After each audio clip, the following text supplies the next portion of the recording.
Sportsworks starts now.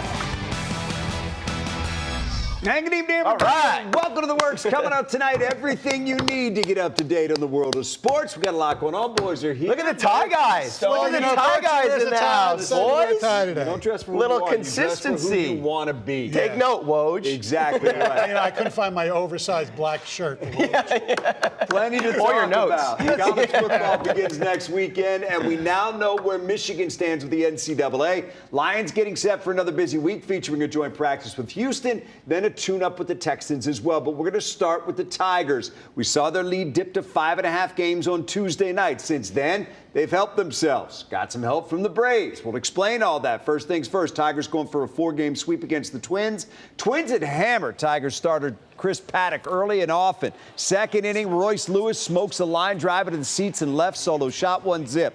Minnesota on top. Tigers did answer back in the third. Kerry Carpenter laces one to right. Cole Keith to the plate. Game tied. Didn't stay that way for long, though. Bottom of the third. First pitch of the inning to Byron Buxton right here. Gets annihilated into the upper deck and left. Another solo shot. 25th for him. 2-1 Twins. They poured it on from there. Now 3-1 in the fourth. Bases juiced. Brooks Lee at the plate.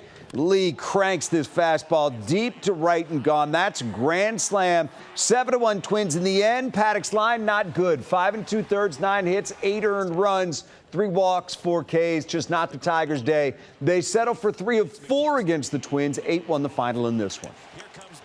I'm glad I don't have to face him again.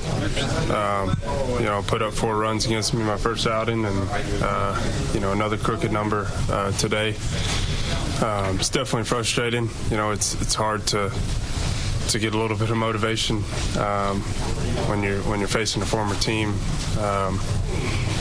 But I have to move on and get ready for another division team for my next outing, and learn from this one and continue to grow and continue to show up with a positive attitude, and I got to fix some things. I've had some outings this year where I don't meet, that aren't meeting my expectations as a whole. I think it was just some lack of execution on his pitches in really big spots. Everything was stacking against him, but when it was the big moment, they delivered.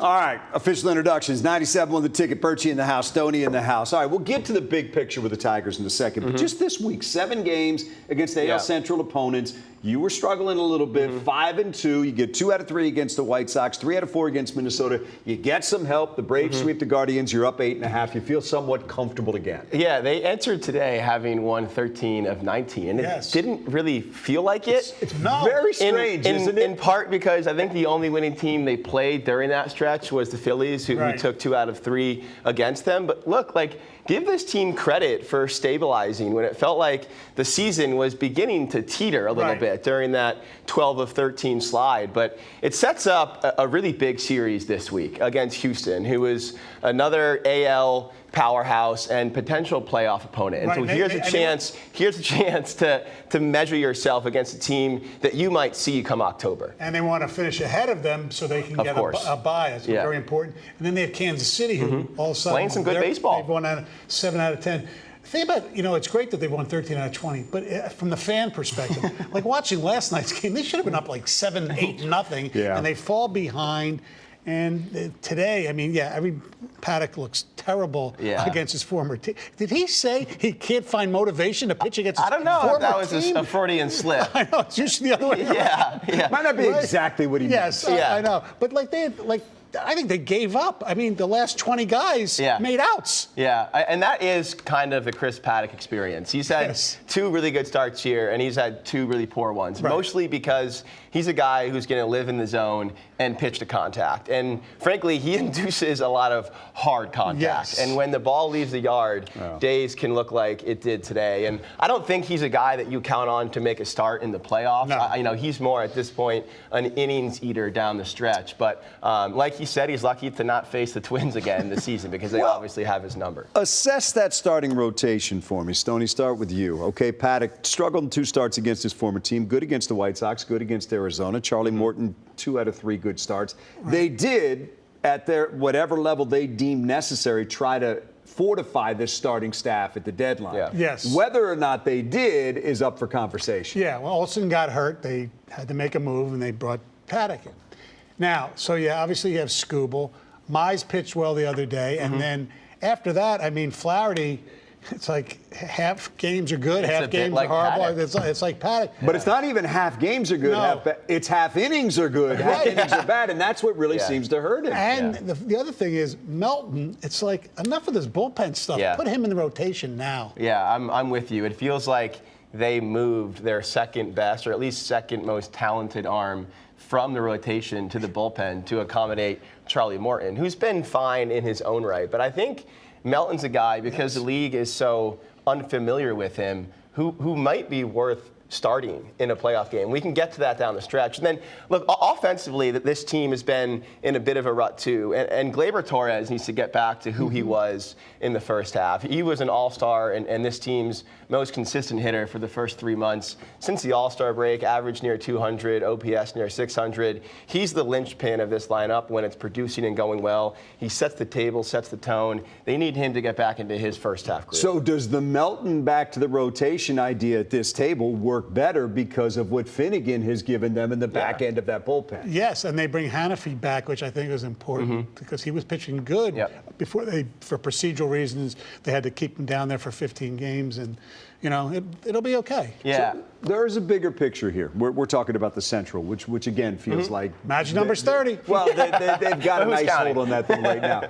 But there's a bigger picture here, which is an opportunity to win a World Series. So as you're looking down the stretch, let's look beyond the AL Central. What do you need to see from this team? Well, that's why I think this week's series against Houston looms pretty large. You want to know that this bullpen can get big outs in big spots against good hitters late in games. Kyle Finnegan has pitched really well since coming over. I want to see him close a game this week against a team like Houston, or get big outs in the 8th against a team like Houston. I think everyone agrees this team's biggest liability still is the bullpen and finishing out the 7th, 8th, and 9th of games. And so this week, again, a great test against a bunch of really good hitters for those late inning relievers. And Dan, if you're looking down the road, the team that I'm more fearful of than any other is Seattle. Seattle's playing really well. I mean, and Suarez hasn't hit a meaningless home run finally the other day, but he hasn't even done anything. Yeah, and we saw Seattle and what they can do against this team when they were here. And they have really good starting pitching, They too. do. Yeah, I think if anything, though, the conversation about the Tigers feels more significant and better than it did a week and a half ago. Oh, when you for felt sure. like things were starting to tumble. And even Tuesday night, we sat here in a post-game show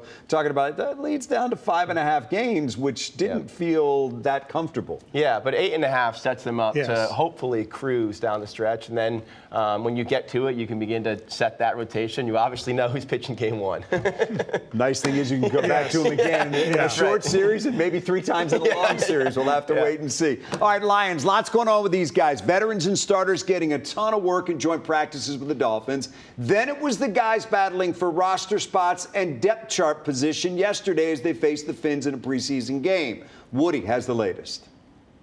We've seen players take steps forward during the preseason, and it's rare that we see a player improve by leaps and bounds. But the Lions have 2 players climbing the ladder of success, receivers Jackson Meeks and Isaac TeSlaa. As a rookie, you never know what to expect, so you come in just kind of wanting to grind it out, earn the respect of the vets, and I think that's been the biggest goal of mine with the way I catch the ball, the way I block. Obviously, I think I've gotten a lot of praise for that, so I just want to continue to build on that. TeSlaa looking quite polished in Saturday's action against Miami as he became a go-to guy for Detroit quarterback Kyle Allen, and Allen is also coming to rely on Jackson Meeks. Meeks helped move the offense with chunk plays against Atlanta and added a 7-catch, 93-yard effort with an early touchdown against the Dolphins. Great points to have on his training camp resume. To keep it 100% honest, I'm a very confident person regardless. So just going out there, just being able to do what I know I can do, it's a blessing. They haven't blinked, the lights aren't too bright for them. TeSlaa's made some great plays in the red zone. He's really reliable. Oh, you asked about Meeks. Meeks is grown every day, every competitive setting. He's just taken a step up, and TeSlaa is the same way. TeSlaa is just continuing to grow and get more comfortable. Every time those happen, you gain trust in those players. And there may be similar situations on the defensive side of the ball. Eric Hallett was noticeable in passing situations, and it was also good to see linebackers in the mix, like former Wayne State product Anthony Pittman and Isaac Ukwu getting home on a sack in the second quarter. I just wanted to make it so that even on the plays where I'm not getting a sack, or even if the ball is going away from me, that I can look at that play and show, like, okay, I was on my stuff and locked in. Detroit is back on the practice field on Monday. With the Lions, Woody Woodruff, Fox 2 Sports.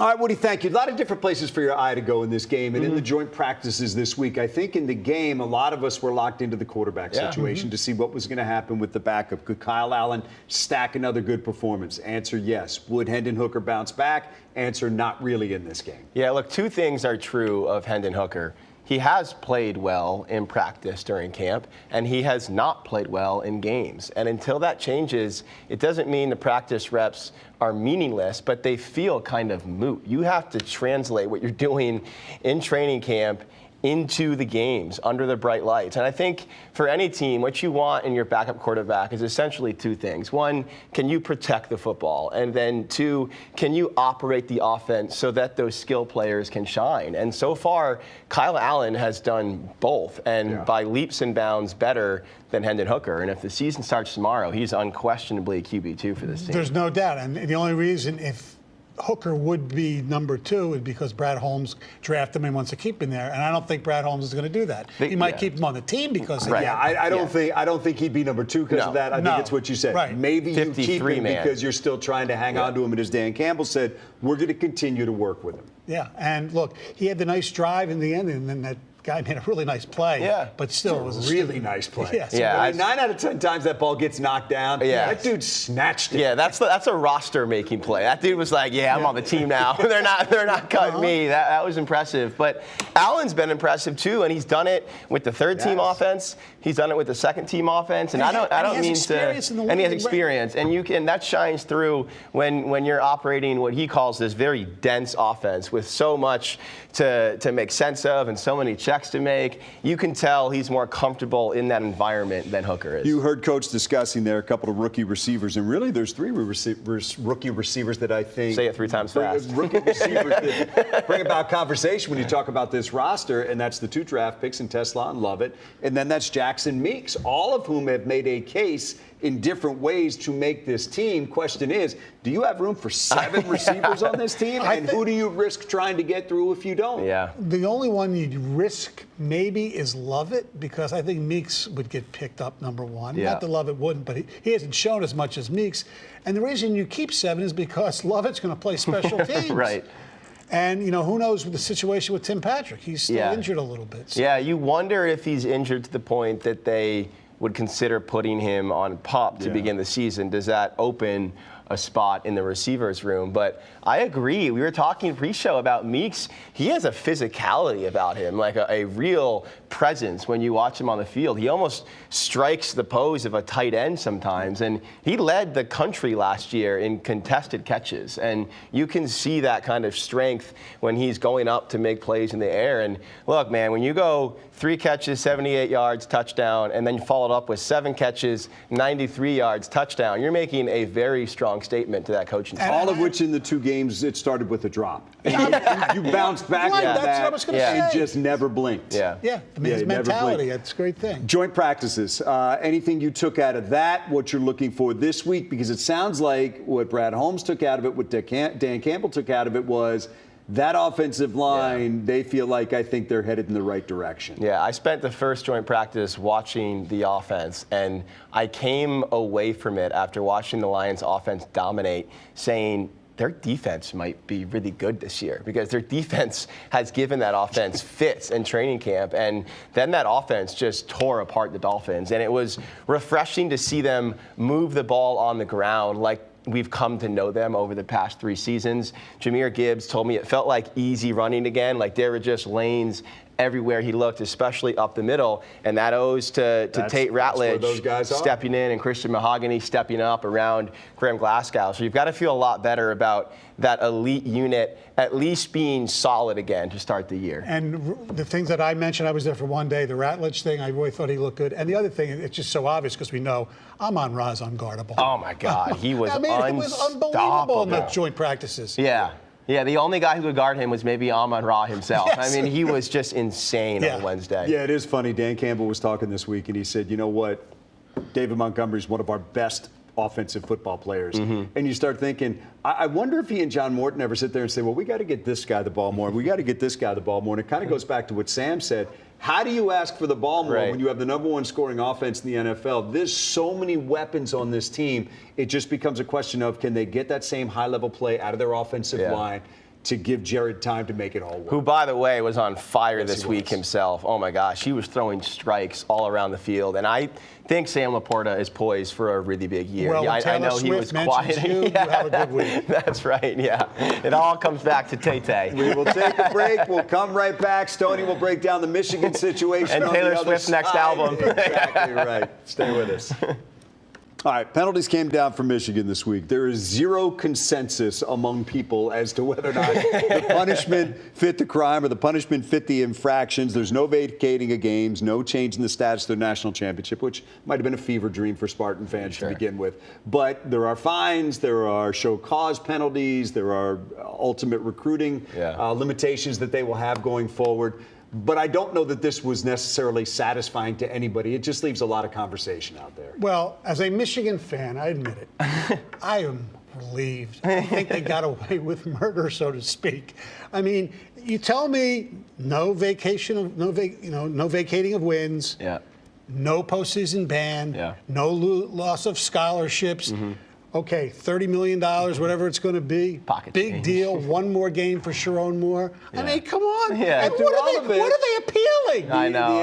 The NCAA, well, it can't get any worse. I know, I guess. The NCAA says that they can't even quantify how much this helped them in terms of a competitive advantage because of the lack of cooperation they got from Michigan's people. So you want to throw that phone in a pond there? So it's just, the cup. more you read it, it's harder to make sense of. But in the end, again, you're not going to find many people that can come down on the same side of the issue and say, well, I agree with everything. People are so entrenched on either side. No one's going to be swayed one way or the other. Right, to your point, if you want to discredit the national championship, you point to that pretty damning report from the NCAA, which described essentially a lawless program under Harbaugh. If you want to legitimize the championship, you point to what they did in the 3 games that Harbaugh was suspended that season and after Stallions was banished. And if you want to maintain your sanity, you just block out the extremes on either side. But just when you thought this was over, Michigan appeals. And so around and around we go, and it feels like the issue that just won't die. It does appear that the actions of the people involved certainly don't give about an air of innocence. No! When you're throwing things in ponds and refusing, deleting text messages and refusing to cooperate, you're not exactly saying, hey, we got nothing to hide here. Right. And the other thing is, I don't know about you and your young son. Maybe we'll get a day where he gets detention and he'll say, Dad, I want the Michigan treatment where I get to pick which days I get detention. Explain that to me. You get to pick which 2 games he misses this year. Oh, we'll give you another game. Oh, but you don't have to do that till next year. Right. I don't want to miss field day, but I'll miss my history exam. Yes. And as a Michigan fan, I'd rather have missed the Oklahoma game. If he's a good coach, I'd want him coaching Nebraska. Is the overall intent of the NCAA now to not penalize current athletes for what former athletes or current coaches were former coaches did? In the case of Sharon Moore, he is both. But is that a good thing? Because I do feel like there have been times in the past where we've looked at programs that have been hit hard and we said, well, these people there had nothing to do with it. It's the people that left it behind in ruins. I think the introduction of NIL has a lot to do with that, and the NCAA realizing that players are making legitimate, clean money now. And if all of a sudden you come down on them or their program, you might limit whatever opportunities they've already accessed. And so I think there are more factors to consider other than the competition on the field. It's also the fact that these guys are probably relying on these sources of income that could be altered if programs are penalized. And the programs are huge money from the networks. I mean, Akron is banned from this bowl season coming up because their GPAs were too low.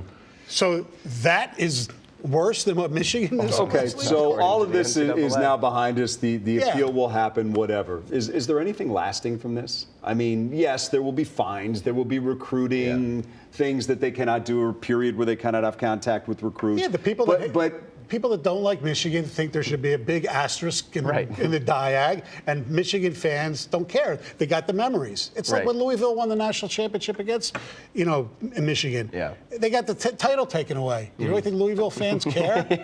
Well, they probably do care about that. I mean, there's a formality to that. Michigan doesn't have to acknowledge any vacating of wins or titles, and that was never going to happen. As you said, that was a fever dream. That only happens when there are ineligible players, and that obviously wasn't the case here. Yeah, I mean, I don't think there's a lot of satisfaction on any side, except for if you're like Stoney and you're like, we're just glad we got away with it.